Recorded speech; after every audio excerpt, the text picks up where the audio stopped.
नमस्कार. ही एक छोटीशी विनोदी कथा मला सुचली.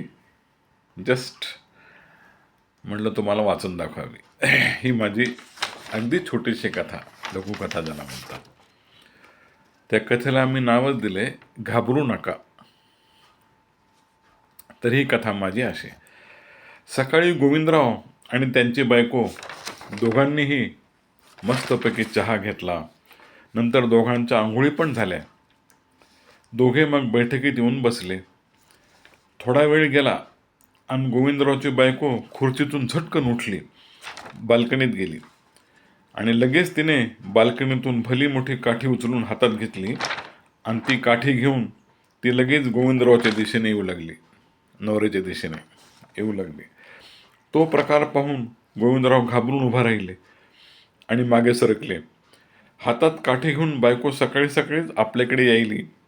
आपले काय चुकले बुवा? त्यांना काही कळेना. ते डोळे विस्फारून बायकोकडे बघू लागले. तिने ओळखले नवरा घाबरलाय. ती म्हणाली, अहो असं काय करताय आणि काय बघताय माझ्याकडे?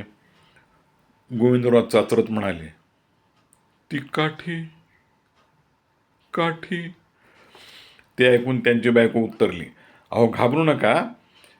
ही काठी हातात थोडा वेळ धरा. मी घरातून साडी, ब्लाऊज पीस, दोरी, मोठा तांब्या घेऊन येते. आज गुढीपाडवा आहे. चला गुढी उभारूया आपण गुढी उभारूया. ते ऐकून गोविंदराचा जीव भांड्यात पडला. त्यांनी सुटकेचा निश्वास सोडला. आधी त्यांना वाटलं की बायको हातात काठी घेऊन आपल्याकडेच येत आहे, म्हणजे आता आपले काही खरे नाही. पण घाबरू नका असे शब्द ऐकल्यावर आणि पुढचे कारण कळल्यावर त्यांचे टेन्शनच कमी झाले. तर कधी कधी असं होतं, घाबरू नका.